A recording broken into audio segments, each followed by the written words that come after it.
नमस्ते दोस्तों, स्वागत है आपका स्टोरी टून इंडिया में, जहां मिलेंगी आपको मजेदार Hindi cartoon stories, moral stories और एडवेंचर स्टोरीज।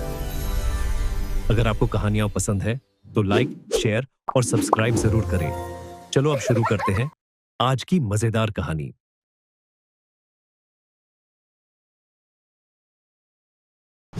कहानी है रामपुर गांव की, जहां के मर्द महिलाओं को हमेशा नीचा दिखाने की कोशिश में रहते।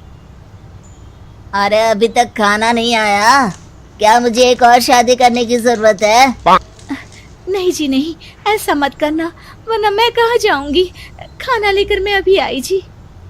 गांव की पंचायत में भी फैसले हमेशा औरतों के खिलाफ ही रहते। मैं जो फैसला सुनाता हूँ वो भगवान की आज्ञा होती है। इस लड़के ने अपने मन से शादी करके अच्छा नहीं किया। लड़के को घर भेज दो और इसकी शादी इसकी जाति की किसी लड़के से करवा दो, लेकिन ये लड़के, इसे तो गांव के बाहर निकाल दो। नहीं नहीं जमींदार साहब, ये क्या बोल रहे हैं? ऐसा नहीं हो सकता।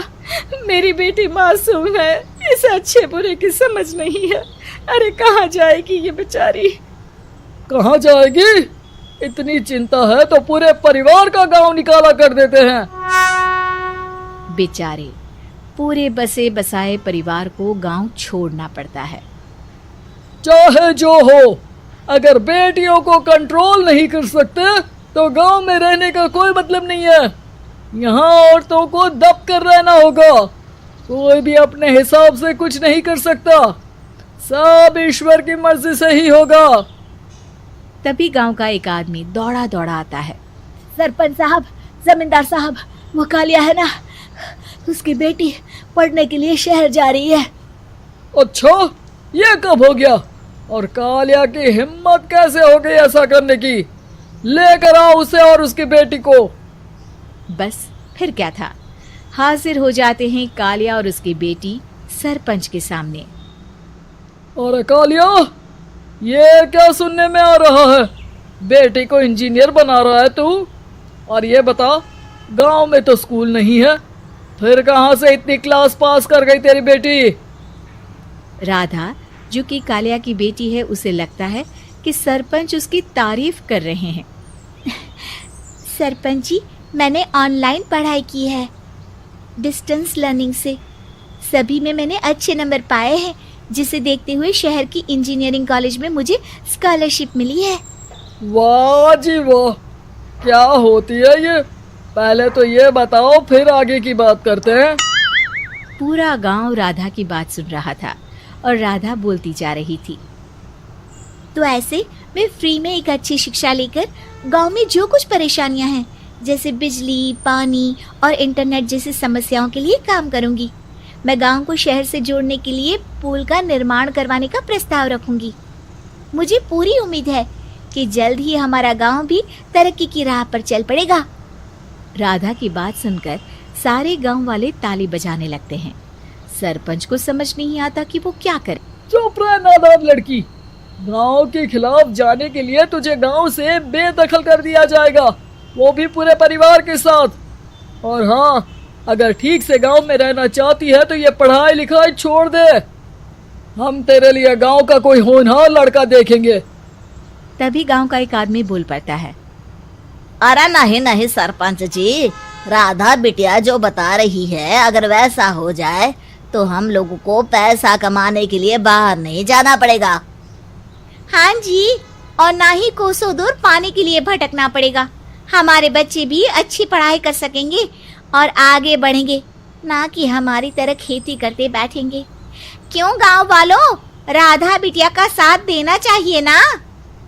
सरपंच देखता है कि गांव राधा के साथ है तो वो चुप हो जाता है। वो घर आकर अपने सलाहकार से बात करता है, जो बहुत ही चालाक किस्म का इंसान होता है।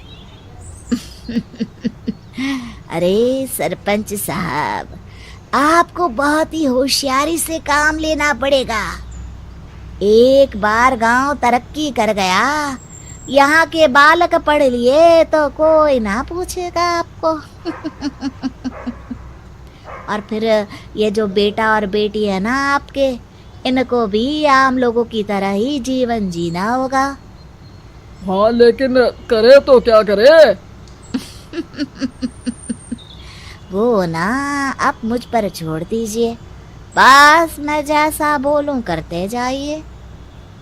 अगले रोज सुबह जब गांव वाले सोकर उठते हैं तो राधा के घर के बाहर और साथ ही वो लोग जिन्होंने राधा का सपोर्ट किया था उनके घर के आगे लाल रंग से कल आऊंगी लिखा होता है। कल आऊंगी? यह क्या होता है? अरे यह तो खून से लिखा है, लगता है कोई भूत प्रेत या चुड़ैल का साया है। चलो सरपंच जी के पास चलते हैं। सभी सरपंच के पास जाकर उसे सारी बात बताते हैं। और ये तो बड़ी मुश्किल की बात है। चलो, मैं एक बाबा को जानता हूँ, उन्हें बुला लेता हूँ। सरपंच बाबा को लेकर गांव के घर के बाहर जाता है।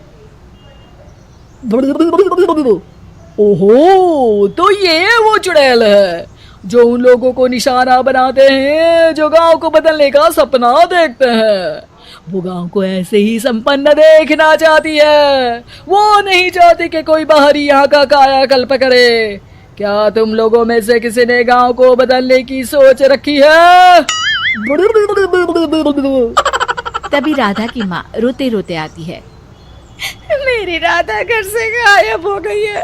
अरे कोई तो बचाओ, मेरी बच्ची कहाँ गई?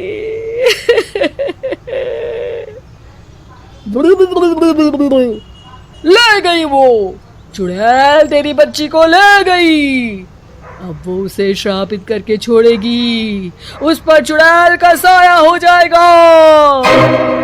तभी बुरी सी हालत में राधा भी वहां आ जाती है। उसके बाल चुड़ैल की तरह फैले होते हैं और कपड़ों में खून लगा होता है। सभी राधा को देखकर डर जाते हैं। माँ, पता नहीं मुझे कौन उठा कर ले गया था। अरे दूर दूर हो जा चुड़ैल, अब हम लोग इस गांव में नहीं रुकेंगे। अरे कैसे बातें कर रहे हैं आप? कल तो आप मेरे भरोसे गांव का हुलिया बदलने, अपने बच्चों को पढ़ाने और तरक्की उन्नति की बात कर रहे थे, तो आज क्या हो गया आपको? ये फिर तुम लोगों को बहकाएगी। ये चुड़ैल गांव में आ चुकी है, ऐसे ही ये तुम्हारे घर के बच्चों को भी ले जाएगी। गांव वाले राधा को गांव से बाहर निकाल देते हैं। उसके माँ बाप रोते रहते हैं लेकिन गांव वाले नहीं मानते। मैं भी अपनी बहन के साथ गांव के बाहर रहूंगा, लेकिन वो पढ़ाई नहीं छोड़ेगी। वहीं सरपंच के घर पर सलाहकार कहता है। देखा, सांप भी मर गया और लाठी भी नहीं टूटी। लेकिन अगले ही दिन सरपंच के घर के बाहर भी वही शब्द लिखे होते हैं और फिर सरपंच की बीवी कहती है, हमारी बेटी को किसी ने अगवा कर लिया है। तभी राधा का भाई वहां आ जाता है। अरे गांव वालों, मैंने सरपंच जी की बेटी को देखा था। वो चुड़ैल उसे उठाकर ले जा रही थी। अरे क्या मजाक कर रहे हो? नहीं नहीं सरपंच जी, आप नहीं जानते। वो चुड़ैल अब आपकी बेटी में आ जाएगी, जैसे राधा के अंदर आ गई थी। तभी सरपंच की बेटी वैसी ही हालत में वहां आती है जैसे राधा आई थी।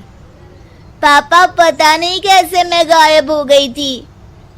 चुड़ैल, इसके अंदर भी चुड़ैल का साया है, मारो इसे। अरे नहीं नहीं, इसे भी राधा के पास गांव के बाहर ही भेज दो। अरे चुप रहो, मेरी बेटी कहीं नहीं जाएगी और चुड़ैल वुड़ैल कुछ नहीं होता है। अरे कैसे बात कर रहे हो सरपंच जी? आप तो बोल रहे थे कि आपका फैसला भगवान का ज्ञान होता है, तो अपने पर बात आई तो अब आप ऐसे बोल रहे हैं। अरे ना ना ना, आपको अपनी बेटी को त्यागना ही होगा। अरे बुलाओ बाबा को। राधा का भाई बाबा को ले आता है, जिसे अब गांव वालों के डर के कारण सच बोलना पड़ता है। मैं कोई बाबा नहीं हूँ, मैं तो मोची था। ये सलाहकार महोदय ने मुझे कहा था एक्टिंग करने को। अब वो मुझे पैसे देने वाले हैं। अब मुझे माफ कर दो। गलती हो गई, मुझे माफ कर दो। तभी वहां राधा आ जाती है। देखा सरपंच जी, जब गांव के बच्चे साक्षर होंगे तो आप जैसे लोगों की चालाकी नहीं चलेगी।